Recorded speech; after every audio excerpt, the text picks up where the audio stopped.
Good evening. My name is Steve Knutson with Fairfax County's Department of Transportation. I want to welcome you to this community meeting to discuss the traffic calming plan for Myrtle Lane. And we can start off with introductions. And tonight from FCDOT, we have Ryan O'Carroll, Nicole Machakwe, and Grace Vaughn. And from the Hunter Mill District Supervisor's Office, we have Shamali Hogg. Nicole has a short presentation to go through, and after the presentation, we'll open the meeting up to the community for any questions or comments.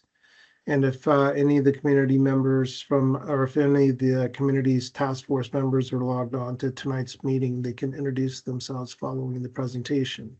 Shamali, is there anything you'd like to say before we start?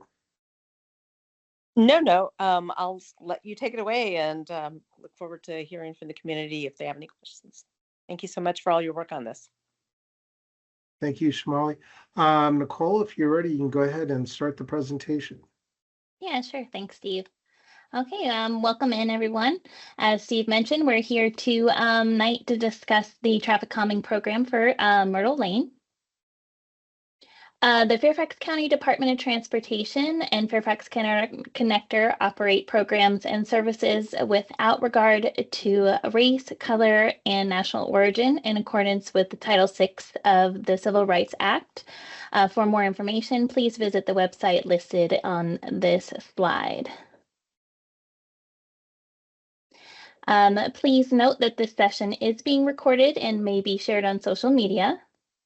Please hold all questions to the end of the presentation, and instructions for how to ask your questions will be provided at the end of the presentation. So today we are here to explain the traffic calming process, provide opportunity for community feedback, answer any questions that you might have, and then we move on to what is traffic calming. Traffic calming is the installation of physical devices to reduce vehicle speed. These devices can either be vertical or horizontal. Vertical devices are driven over, such as a speed hump, as you can see in the upper hand left image. And then horizontal devices can be driven around, such as a raised median island, as we see here in the upper right-hand corner or the upper right image. Both types of devices make the road safer for drivers and pedestrians. And I would like to note that through this process, we are not permitted to install stop signs. Here we have charts and images showing the effects of decreased speed. As speed decreases, visual acuity, field of vision, and depth perception increase. We also see with reduced speed, we can see decreased stopping distance as well. Here is a map displaying traffic calming projects across Fairfax County, with over 279 projects resulting in more than 665 devices countywide. Every district has implemented traffic calming measures. The chances that you have driven over one are quite high. FCDOT and the District Supervisor's Office collaborate with citizens on all community-initiated projects. The program can be broken up into 5 steps. Step 1 is project initiation. Step 2 is plan development. Step 3 is community engagement. Step 4 is ballot phase. And the final step, step 5, is project installation. All traffic calming projects are community initiated. The process begins with a request from the community to the District Supervisor's Office. Once the request is received, FCDOT will complete a basic eligibility review.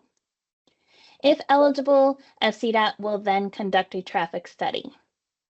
And if eligibility and traffic study requirements are met, the community will then form a task force.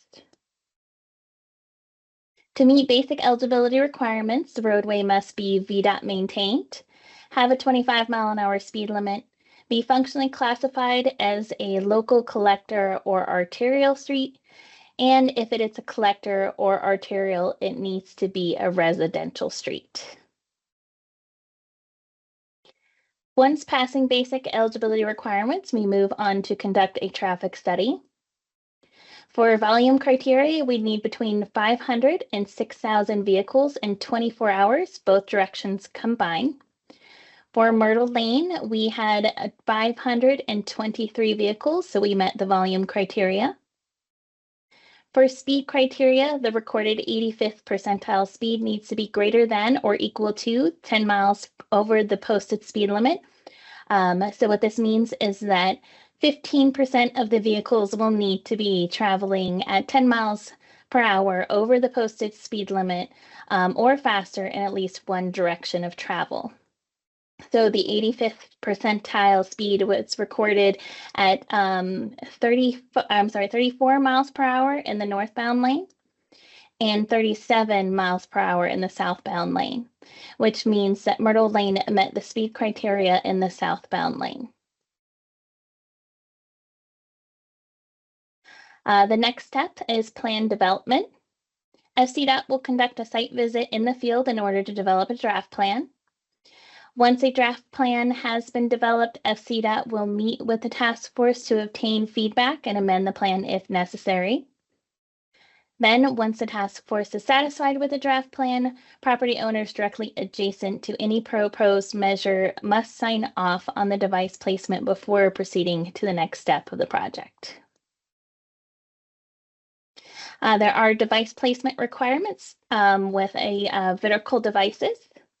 The device must must have a minimum of 300 feet between measures and from existing stop conditions, a minimum of 150 feet from an intersection, a minimum of 150 feet for continuous sight distance, and it also has to fit on the existing roadway. So we must consider driveways, manholes, utilities, and also the grade of the road. So based on those requirements, we created a field map that gives us an idea of where we can place the devices on the roadway. Highlighted in green are possible locations on Myrtle Lane. After review of the field map, we then conduct a field review to see if a device can fit on the existing roadway.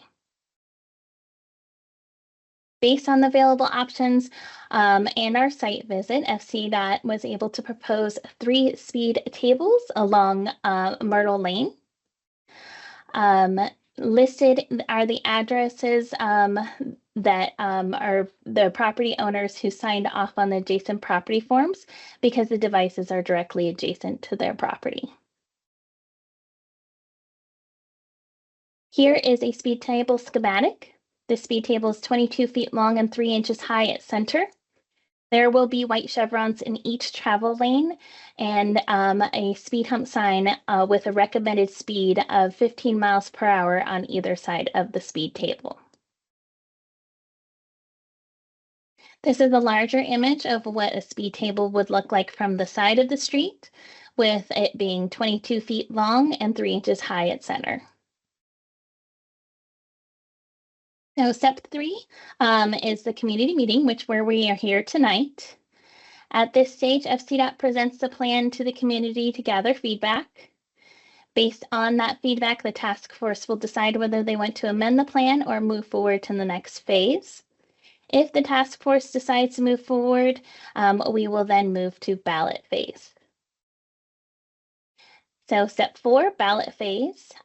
During ballot phase, each occupied property will be in the ballot area will receive 1 vote and send it directly to the district supervisor's office.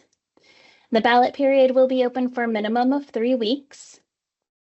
And the district supervisor's office will tally the votes and notify the task force of the results.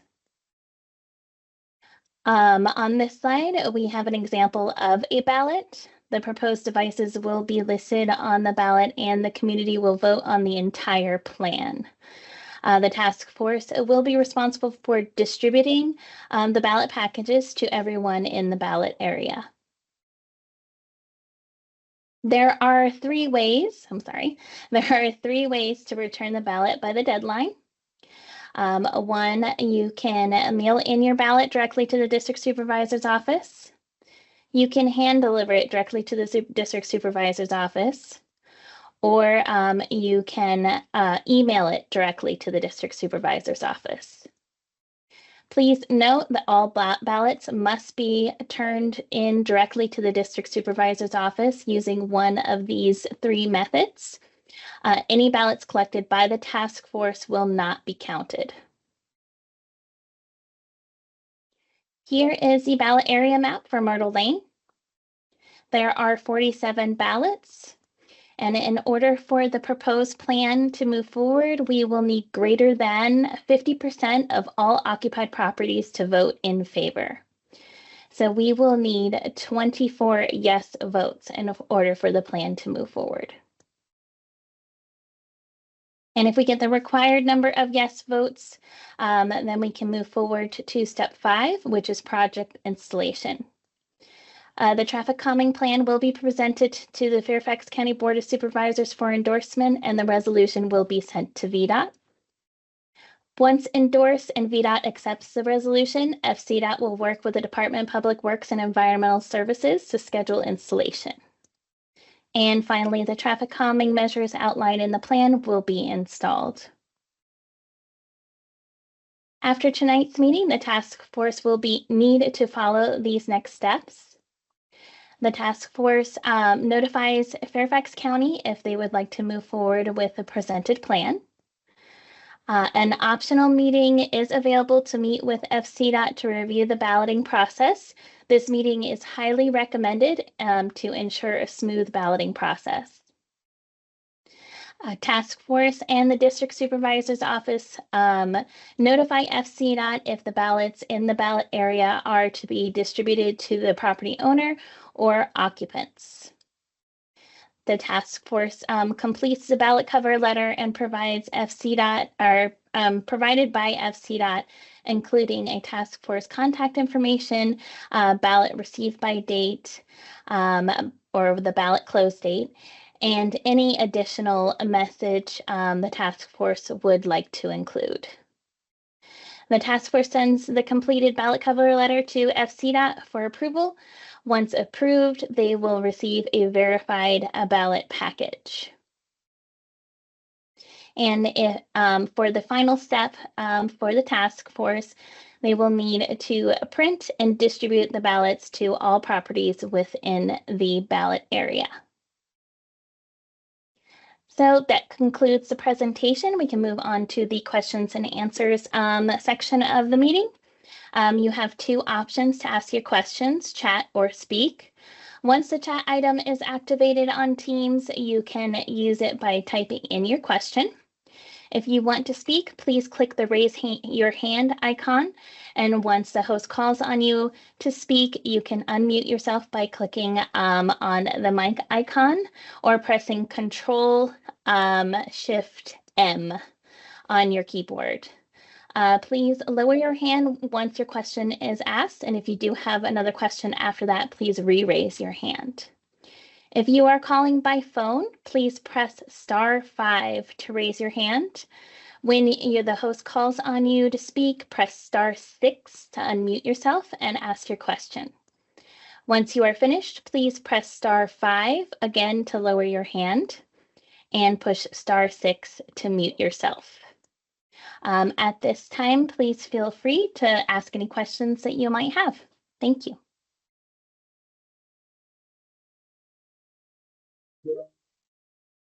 I see there's a hand from Kara and Mark, if you want to go ahead and unmute yourself. Hi, yes. I just wanted to quickly say thank you, first of all, to everyone for this working through this process. And I also wanted to emphasize that although the signs say 15 miles an hour, we did talk about the fact that the speed table allows you to drive over at 20 to 25 miles an hour. And many of us went and tested this at a nearby road that just had these devices installed. So I just wanted to add that clarifying information to everyone. All right, thank you.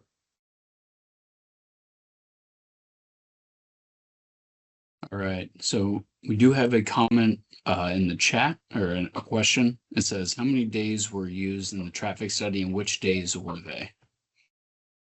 So it was a 24-hour data collection, and it was a Wednesday, so it was midweek.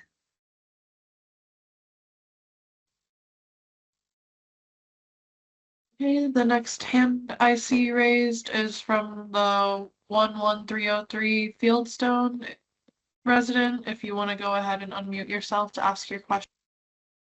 Yeah, thank you very much. My name is Steve Goodman. Thank you guys for doing this. I appreciate it. Just two things. It seemed like from one of your slides, and I may have missed it, but the decision was made that we qualified for these speed tables because of a speed study that looked at traffic going in two directions on Myrtle Lane, where there's no like divided traffic lane, but you still broke it down by north and south. And in one direction, correct me if I'm wrong, we felt below the threshold, and in the other direction, I guess we met or exceeded the threshold. Is that correct? That is correct.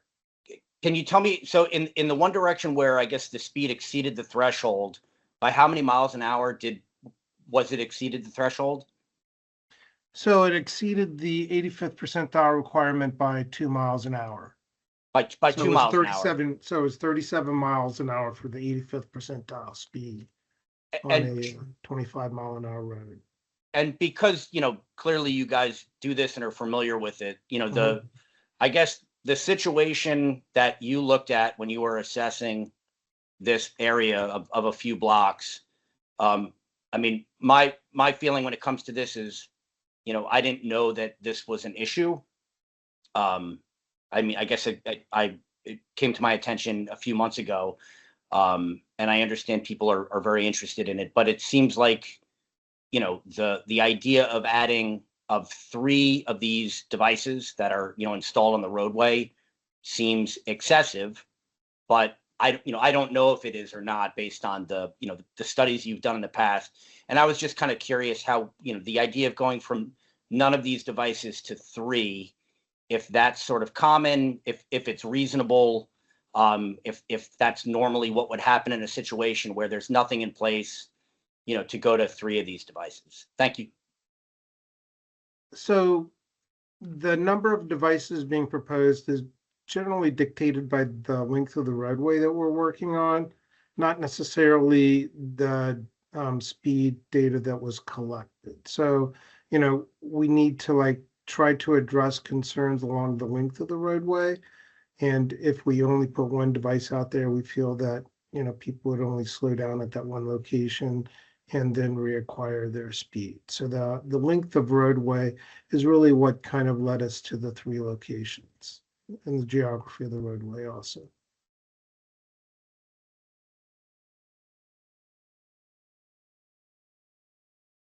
All right, we do have a couple of questions in the chat. We have one where it says, who was part of the task force? And then also, what was the max speed? All right. We don't necessarily have the max speed. Generally, what happens is the data that is collected is compiled into various groups or buckets of speed. So it would be, from 0 to 5 miles an hour, 6 to 10 miles an hour, and it drops it into the various buckets, and then computes the 85th percentile speed. So we don't necessarily have the highest speed recorded in that time frame. And then the people that were on the task force, I believe that Kara Earhart was the task force lead, and if it would be possible, if she could come back on and identify her fellow task force members, if that'd be possible. We'll have her do that when she is able to come back on.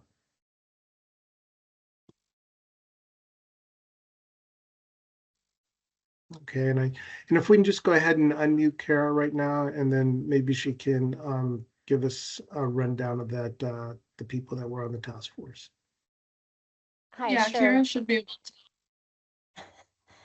to. Okay, yes, I believe I'm unmuted. And yes, so it was myself, Alan, Mail, Liz, and I cannot pronounce her last name. I'm so sorry. And then one member that asked me not to mention their name on the call, so I'm going to respect that. But we worked together. We looked at the initial plan. Actually, more devices were initially proposed, but we discussed it with the county membership here, and we decided that that really was excessive. So we actually did look at, reducing it. So that's where we came to the conclusion. So that's who was on. All right, thank you, Kara. Okay, the next hand I see raised was from Alexandra. If you want to unmute yourself. Hi, yeah. We barely meet the criteria, so I find this very excessive. I do have some questions. First of all, what is the impact of installing something like this on our ability to be plowed? We are already low priority because we are a no outlet street, which brings my next question. How many streets in the county that are no outlet have something like this? Again, does not seem necessary, but I am concerned, especially since plowing is sometimes contracted out, that plows will not want to deal with this, and that will impact our ability to get plowed when we have snow. Do you have any information on that? So the devices were designed by VDOT, and it is their responsibility to maintain the roads, including plowing snow when it does snow. When the devices are installed, they do go in and mill out about 1 inch of the asphalt on the leading edges. So when they build the 3-inch device back up, they do get a nice, fairly smooth transition from the existing road surface to the surface of the device. And so those snow plows are able to move right across that device without, changing their blade elevation. So this should not impact snow removal at all. And regarding devices on no access or no connection on a particular roadway, we do have a handful of roads like this, quite a few actually. So it's not unusual for, when the length of the road that doesn't necessarily have multiple access points, comes into the program, we look at it as we would a road that does have multiple points of access. Thank you. I have additional questions, but I'll let others go first. Okay, thank you.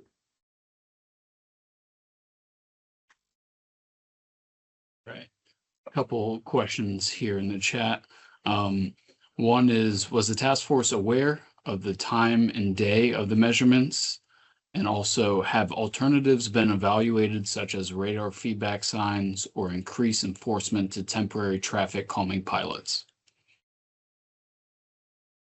Generally, when we do put the devices, the data collection devices out, we're not informing the task force when they're going out. So typically, they're not aware that they're out on the road. And then as far as the I'm sorry, what was the other question? Was it the speed feedback sign or the radar enforcement? I'm sorry, Ryan. Sure, yeah. It was radar feedback signs or increased enforcement to temporary traffic calming pilots. Okay. So the pole mounted speed display signs that we do see around the area can be put up by the police. They do have access to those. They just need an existing pole to mount them onto.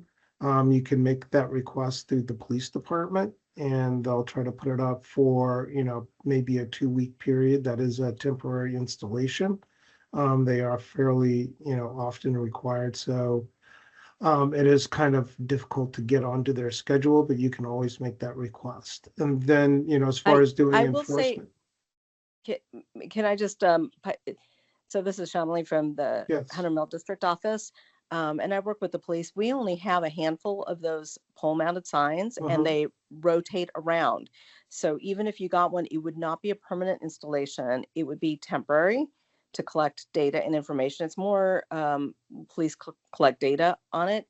There are locations, obviously, in, like, for instance, in the town of Vienna and other places where they have jurisdiction over their roads and have purchased, and the town of Herndon does it too, where they have permanent signs up. We don't have that capacity in the county for all the roads that are requesting it. So if you were to ask for that, it would be a very temporary, short-term solution, and then it would go away.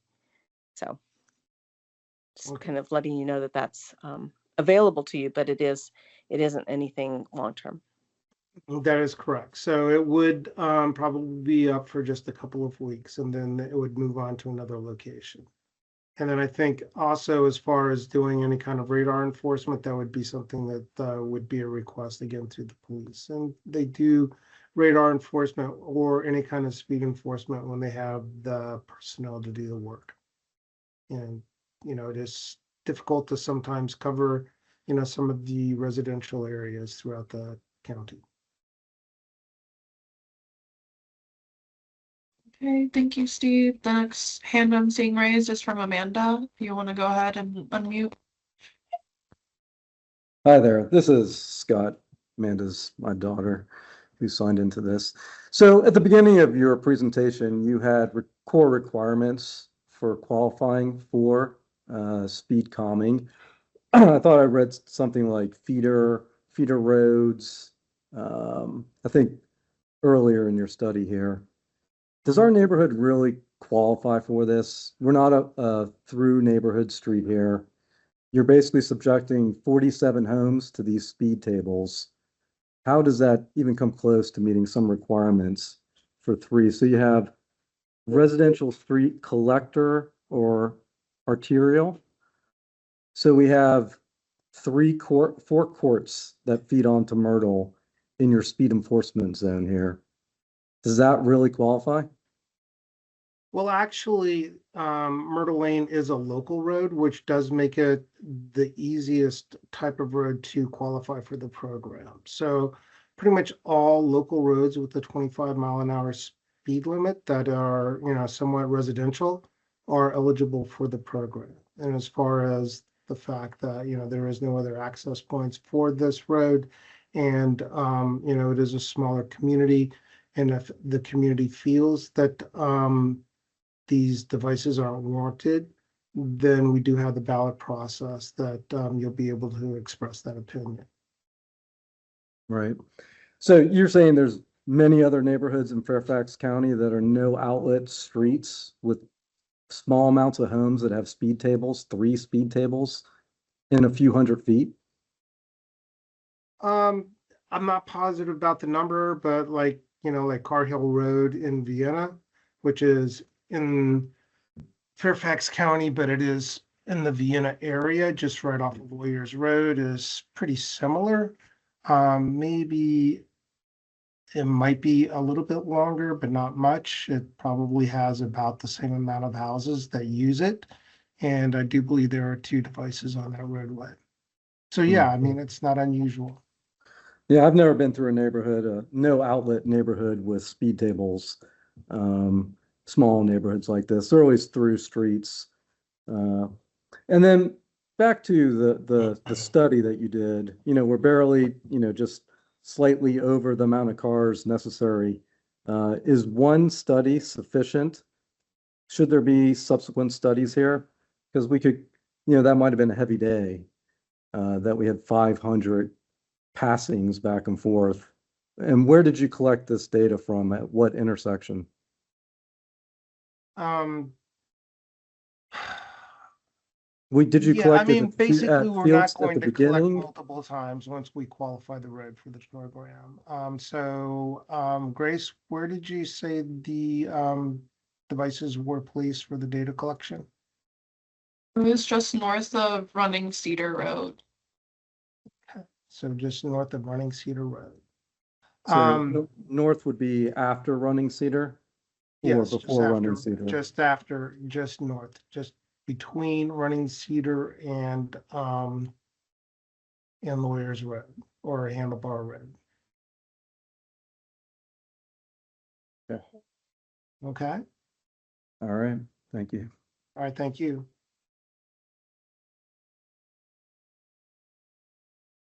Right. So we have a couple comments and questions in the chat right now.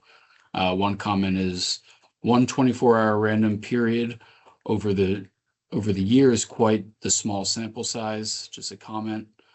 Couple questions here.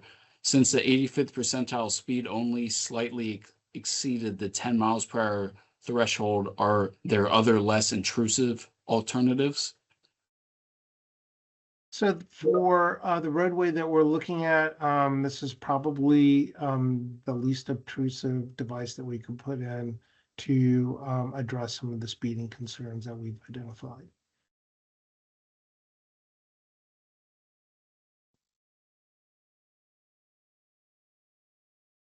Okay, the next hand raised would be from Reagan. If you want to go ahead and unmute yourself. Hi, this is Chris Lamb, actually. So I had a couple questions. So it seems like the traffic study was done up above Running Cedar, which is actually a feeder street. It's it's not a dead end street. So it seems like all the speed tables are being put after that, where there would be less traffic. So I was wondering, wouldn't it make sense to do a study that's further down by where the speed bumps are proposed to go in? And my next, my main concern really has to do with the noise that this will create. We have a lot of delivery trucks, and there's a lot of lawn companies that come in with trailers. So every time they go over one of these, it's just going to make excessive noise. Is that something we really want? So, I mean, again, that's something that, we do have a ballot process that can be something that people, when they're voting, will need to consider. There probably will be some elevated noise associated with the devices. That's why we do have the adjacent property form. So the people that live immediately adjacent to the device need to sign off on it. The noise, then also because the signage and the road striping will be right outside their house. So, the noise is one of the main reasons why we do have the adjacent property form. Then we do believe that the data collected does show typical behavior for the roadway as far as the speed is concerned.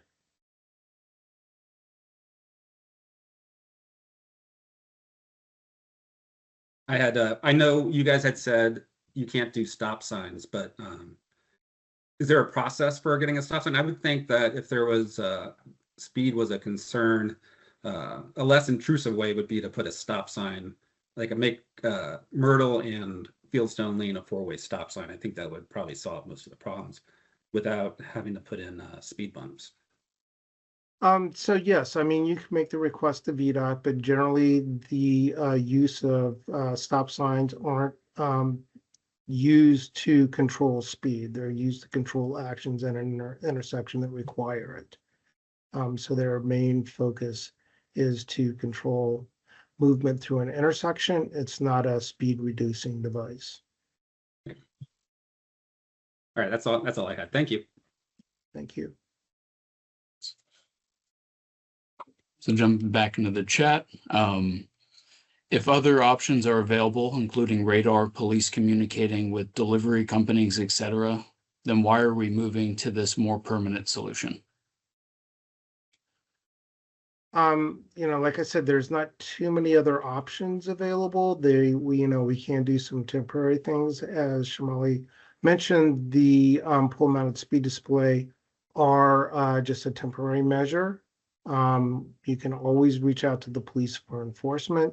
And then if you're seeing, excessive speed from any of the delivery vehicles, you can reach out directly to the company that's making that delivery.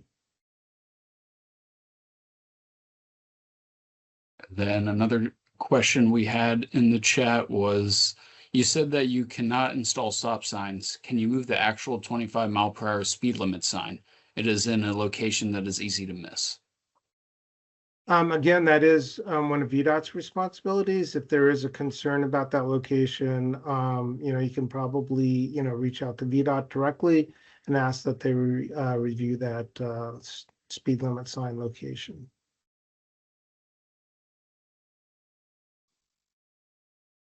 Okay, the next hand I'm seeing raised is from Alan. If you want to go ahead and unmute. Yeah, thanks. I had raised my hand when folks asked who was on the committee. I was, and one of the reasons I was on the committee is my office overlooks Myrtle, especially where it gets steep, and people bomb down that road.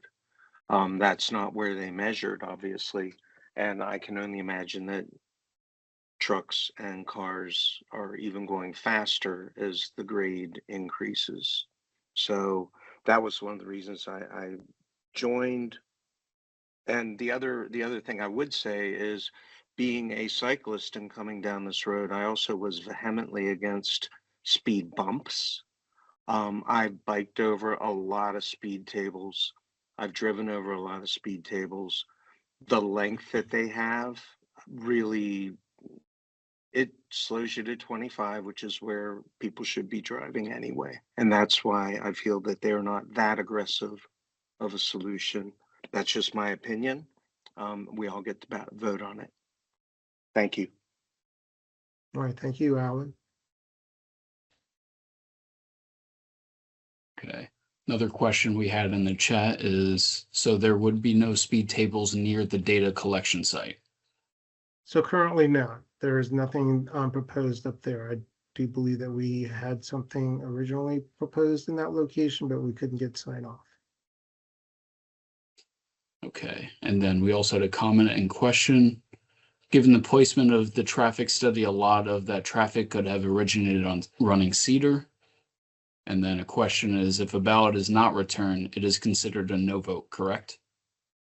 That is correct. It basically has the same impact as a no vote.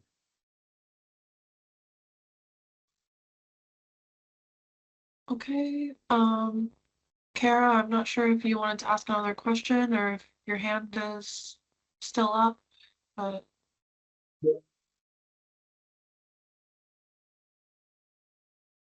I see it's gone down, and then Janice, if you want to ask your question, and then I'll make sure to get back to Alexandra. Thank you. Instead of trying to pick apart the study and invalidate the results, I would like to say that having lived in this neighborhood on Myrtle Lane for over 30 years, what I have observed is that around Running Cedar, the cars that are entering our neighborhood, they are just getting their speed going. They come around the curve, and everybody knows what that curve is, the one that's right after Running Cedar, south of Running Cedar, sorry. They pick up speed, and that is not just residents, but I don't know, I guess vendors, companies, the, UPS and FedEx and, the delivery companies, all the tree people that, come around and everything. And they go way faster than 25 miles an hour. And so I, for one, am very much looking forward to traffic calming methods. And I understand that it would slow people down to pump their brakes a couple of times to tolerate the speed tables. It would just, how many seconds off your speed would that make you late for dinner or whatever? I don't know. I'm sorry, I'm being a little sarcastic here, because what I've heard is just resistance to these traffic calming methods, and it seems like our street really needs it, our neighborhood needs it. And the people who live on Myrtle Lane, there are children and little kids on their bikes, and the traffic that comes around the corner, that comes around the curve on Myrtle, south of Running Cedar, they go fast. And yeah, so that's my comment. And I'm very much looking forward to these traffic calming methods. Thank you. Even if we are 2 miles an hour above the limit, that's what it is. So there it is. Thank you. All right, thank you, Janice. Okay, we do have another question in the chat. Given what Alan just mentioned, is there a reason why only putting a speed table between Fieldstone and Stone Ledge is not considered?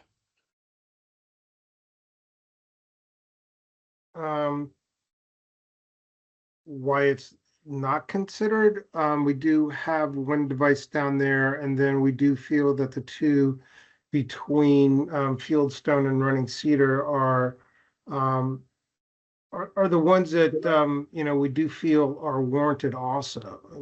There's, you know, a fair amount of houses that front right through that area, and as Janice just said, that was an area of concern for her. Just got another question about that. Why not just that one? Just the one south of Fieldstone. Yeah, sounds like that one device. We do feel that, you know, if we just put in one device, we're not going to address the issues that we're seeing here. People will just slow down for the one device, reacquire their speed, and then drive over the speed limit all the way back up to Lawyers Road. So, you know, the one device we feel would not necessarily have the impact that we hope for. And Steve, if I may, just so everyone is aware that Fairfax County doesn't own their own roads, VDOT does, owns and maintains them. So we are working off of their program rules and guidelines along with the county to fit the county. But to feed off of just putting one device, as Steve said, it's kind of not conducive to slowing down traffic as much as we would like, just as because the effectiveness of the plan is the consistency of the plan. So the more consistency that you have of these traffic calming devices, the better outcome that you do have. So going through this process, that's kind of what we look at when we look at just slowing down traffic on a roadway. Thank you, Nicole. And I believe Mr. Goodman had another question with his hand raised. If you want to unmute. Yeah, thank you. I believe Cara said before that, you know, the original recommendation was for more than 3, based, I guess, on the study you conducted. Can you please tell us how many were actually recommended? I do believe we had 4 originally. So we did have one between Handlebar and Running Cedar. Okay. And there was like only one location that we could propose up there just because of the short length of roadway there and the requirements of the program. And we couldn't get sign off from one of the property owners. And can you tell us also, you know, based on your study, were you able to determine that this issue was systemic or chronic, or whether or not it was caused by a small number of vehicles or any specific vehicles? So it is just a snapshot. And, you know, what we do is we qualify the road for the program. Sometimes they qualify with, you know, more egregious data. Other times they qualify with, you know, something similar. The ballot process will help sort through what the community feels is the value of the data we collected and the level of concern.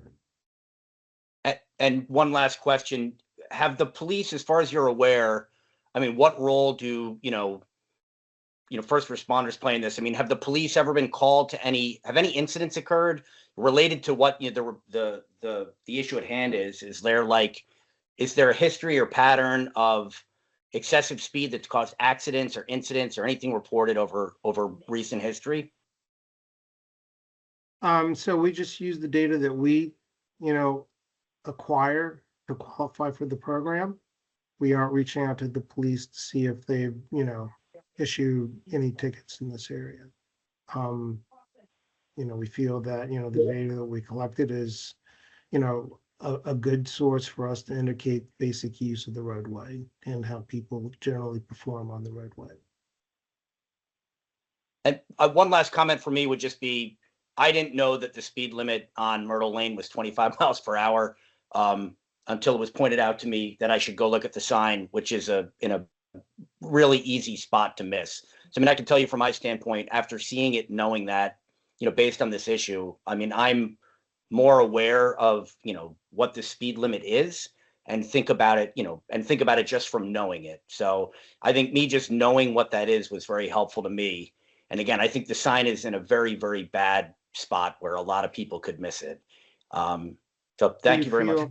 Do you feel it's too close to Lawyers Road, or do you feel that it's being covered by vegetation? It's too close to Lawyers Road. I've literally never noticed it. I've lived here for 9 years, roughly, and I've never noticed it myself. And I don't know if other people are in the same boat as me, but with talking about this, I went back and I looked at it. I looked for it, and then I looked at it and took note of it. And again, I know you said that it's an issue that we have to, deal with VDOT. That there's different organizations involved. It just seems to me like moving the sign to make people aware, might be a first step in the right direction to just make people aware of what the actual speed limit is. Thank you. All right, thank you. Thanks. Okay, we do have another question in the chat. On streets where these have been installed, are they typically this close together? Looks like they're about 2 houses apart in a small section of the road. No, we do have the spacing requirement that Nicole went over earlier, where they have to be a minimum of 300 feet away from each other. So the spacing is fairly typical, what we're showing here. Sometimes we're not able to propose devices that are, exactly 300 feet apart from each other. So the spacing does, grow a little bit, but this is fairly typical. All right, thanks, Steve. Another question we had is there a process to conduct a second study? So generally, if we get a request to do a follow-up study, we will do one for the requested road. And, we do, quite frequently just go out and collect data to do a follow-up study. So, but to ensure that one happens here, if these devices are installed, you can request a follow-up study.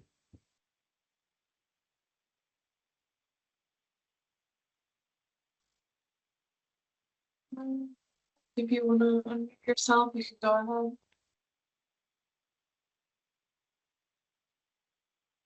I just wanted to follow up and address Steve's question about contacting VDOT and the sign. I actually did submit a request, I think like 4 or 5 months ago, to have the sign cleaned because it was illegible. And so they actually came out within a week or two. And then I had the same request for the stop sign that's currently on Fieldstone before we turn onto Myrtle. I had them refresh that sign. So if you think that it needs to move or you want to request another one, that's something that it's pretty easy to do. You just go onto the VDOT site and submit that request. So just wanted to let you know how easy it is. All right, thank you, Carol. I have one other follow-up question too, or follow-up comment. When we were looking at these speed tables, we were really concerned. We didn't want to I always have this image of a nice cake. I'm coming home. I don't want it wrecked either, right? I drive on the road myself. And so we did go to, I think it was Tolston Road, you all, Fairfax County, you all told us where the most recent one was. I was looking up, I can't find the street, but it's over by Wolf Trap. If anyone wants to just drive over it, if we could share that information with the group on where they could go drive over legitimate ones, because I also want to make sure that we all know this, we are not proposing putting what's on Steeplechase. It's the polar opposite, not Steeplechase. Okay, so that street that you're referencing is off of Route 7, and it is the road that leads into Wolf Trap, if anybody ever goes to Wolf Trap from that direction. So it's between Route 7 and the toll road, and it's Tolston Road.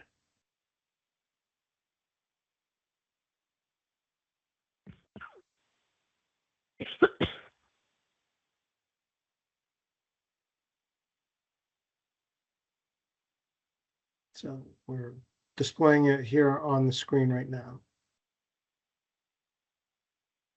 Okay, Nice. and it does turn into Trap as it gets closer to Wolf Trap Road or Wolf Trap. And that one Which is has, I sort of- think it has 4 speed tables and 1 speed hump. The hump is more intrusive, if I recall. The hump is the very first device off of Route 7. And then the rest are speed tables. Okay. All right, thank you Thanks, for that Steve. reference, Carol. Did you have something else in the chat, Ryan? Yes, we have a comment where they said, I agree. I also hadn't seen the sign until I went looking for it. And then another comment, thanks for the session and thanks to everyone for attending. Well, all right. And Grace, does Amanda still have her hand up from a previous question, or is she waiting to ask a question? I believe Amanda has a new question, but hopefully she can tell us. Yeah, back to, this is Scott, her Oh, father. sorry, Scott. No worry. Back to the original question around conducting a second study to see if it gets the same results. Is there an official process to kick that off before you send out the ballot initiative? No, that would be a follow-up study that we would do after installation. So we will go out and do a follow-up study to see if the devices, achieved the hoped for results. Well, so that would just, if this was a fluke day and there was a lot of long crews cruising through our neighborhood, and you put the speed tables in, pick a different day, it's just justifying that the bumps had the effect that you were looking for. How do you make sure that we still qualify? Oh, is there a process to remove these later? Is that what you're saying? So there is a process to remove at a time in the future if the devices go in. So we generally have a 2-year wait period. Once Yeah. that 2-year wait period goes through, then you can make the request to the supervisor's office. There's no qualifier for it, so we would just go to the community meeting and then ballot again. Ballot again if people are tired of these bumps and Right. the trucks. And you're saying that these are very shallow, smooth. Is that defeating the purpose of a speed bump? Basically to slow the traffic down? If you have an SUV or you're driving in an Amazon delivery truck, are they going to slow those trucks down, or is this just to slow down somebody who's in a Ferrari that's 3 inches off the ground? So it's basically hoping to reduce the more high-end speeds, not necessarily the different device or vehicular types traversing it. So it will have a greater impact on those people that are going much more higher over the speed limit than those that are driving closer to the speed limit. Okay. All right. Thank you. All right, thank you. Thank you. We have a question in the chat. Since the study collected 523 vehicles with the minimum being 500, how do you know how many of those turned on to from running Cedar? I think a second study would be better in the area of the speed tables. Okay, so when we do this, we did qualify the roadway for the program for the whole length of the roadway. As we discussed earlier, we did try to get a device in on that northern part where the data was collected. Unfortunately, we weren't able to get that device through the adjacent property form sign off. So, we feel okay with the data that we've, run through here. We think we should be able to proceed with the devices being proposed and ballot on with the the data that we've collected.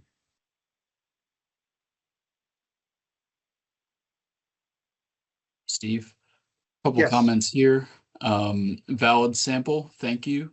And then also, I think you meant to say McLaren or Subaru Forester.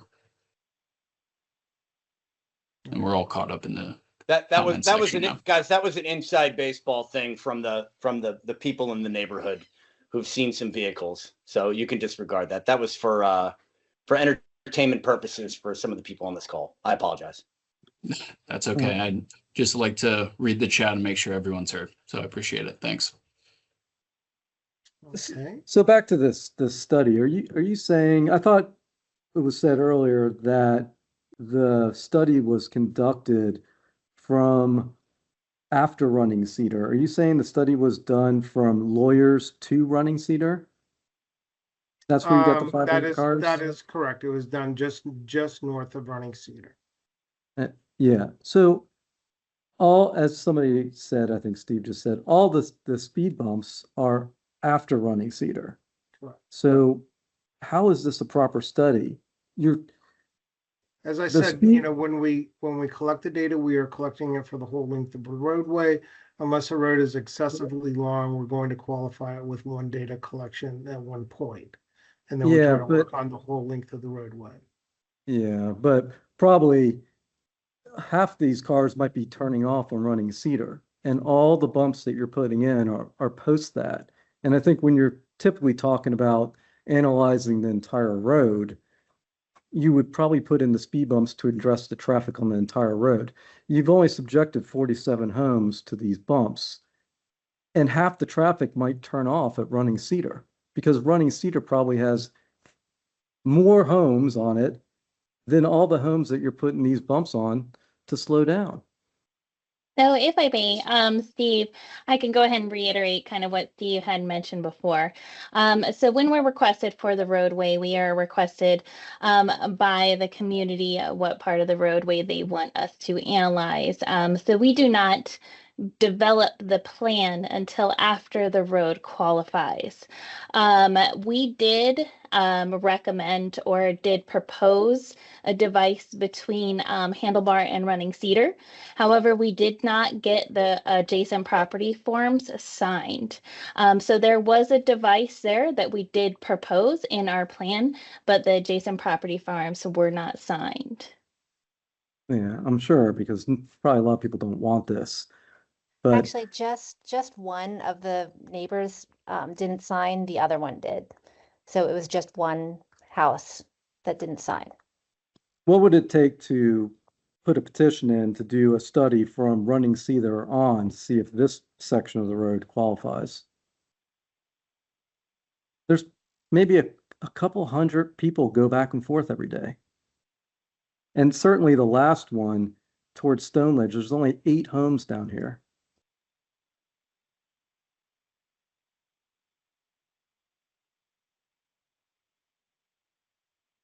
Is there any formal process to petition the study to be redone? Because it might not be valid for what we're trying to accomplish here? Steve, I think you're muted. Sorry. No, we don't necessarily have a process to request a follow-up study to verify the validity of the first data collected. And so you're with VDOT? Is that who you're with? No, we're with Fairfax County Department of Transportation. Okay. Okay. Thank you. All right. Thank you. And as Steve had mentioned, that you guys will be able to vote when it becomes time. So we will be able to, you all will be able to vote yes or no on the plan. If you're in the shaded yellow, you'll be able to cast that ballot. And the next steps for the task force is to let us know how they would like to move forward after tonight's meeting. And then also, we do recommend that they meet with us again to discuss the balloting process. So it's a smooth balloting process. All right. Thank you, Nicole.